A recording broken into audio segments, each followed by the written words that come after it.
Hey guys, Miata Man here. Today we're going to talk about the adjuster bolt on the rear calipers of all 90 all the way up to 05 Mazda Miatas.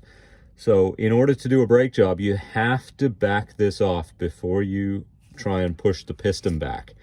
And if you don't, you strip the gears that are in here. And those are the gears for the emergency brake. So you won't have proper adjustment on your emergency brake if you strip those gears. And you won't be able to get the brakes adjusted properly so your emergency brake holds if you don't know how to manipulate that adjuster in here. So it's hidden, it's underneath a 14mm bolt. So I'm going to show you where that is. It is right there. So there's one right here, that's what holds this bracket onto the back of the caliper. There's another one just above it, and that's the one that the little adjuster screw is hidden underneath. So what we're going to do is we're going to loosen this off. Then I'll be able to undo it by hand here and show it to you. So that's what it looks like. Just like that. There's a little 8 on the end of it. Has a little copper washer on it as well to seal, to make a good seal in the back of the caliper. So that's what you're taking out. Now, hidden in a little well in there is the adjuster screw, and it has a 4mm hex head on it. So you want to get your hex bits out, and you find the hole with your finger and then insert this into there. You may have to fiddle around a bit. Oh, there you go, it's in. And then from there, you want to proceed to turn it back counterclockwise or to the left so that we can loosen it off. Then we'll be able to safely retract the piston. So that's turning nicely now. We should be able to get to the point after the first few turns where we can actually turn it by hand. But there we go. And this is really important, like I say, so you can get the piston to retract all the way when you do a brake job. And also, if your emergency brake isn't grabbing, you need to tighten this down as well.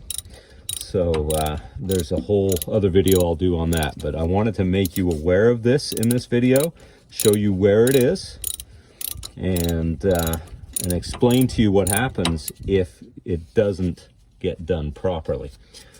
So now you can see how much I've managed to retract that piston. I haven't had to use a C-clamp. I haven't had to apply any pressure to it. It's obviously not seized up, but now that I've done that, I've got all this room to play with. So that's how you loosen it off. Now to tighten it up, I'll demonstrate how that looks when you tighten it. So I'm going to get this back in here and turn it clockwise from this way, and it's always a good idea to use a ratchet for this so you can get an orientation, because you are working sort of backwards from where you're not working face on, you're working from the opposite side. So if you have a ratchet and you know that you're in the right direction as far as righty-tighty, lefty-loosey, you can do that with a ratchet quite easily, right? So there we go. I've just tightened that up. Let's tighten up some more.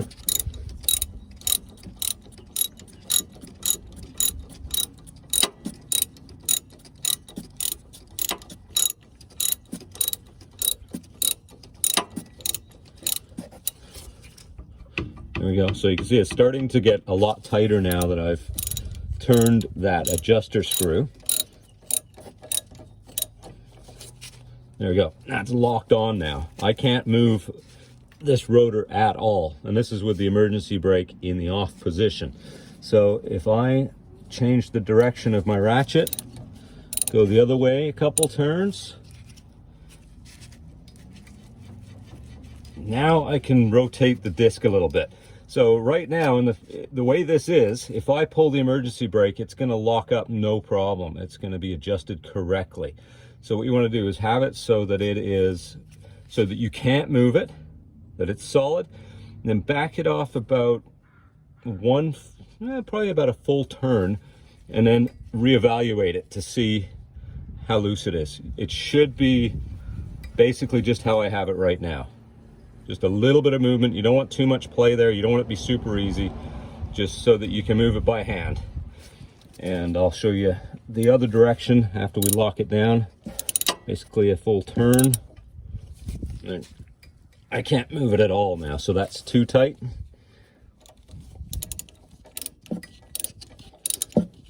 Back it off a little bit.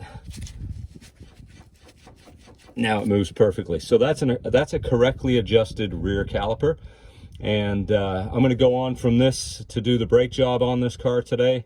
And I'll go through this process after I get all the new parts on to make sure that my emergency brake or park brake is going to operate correctly.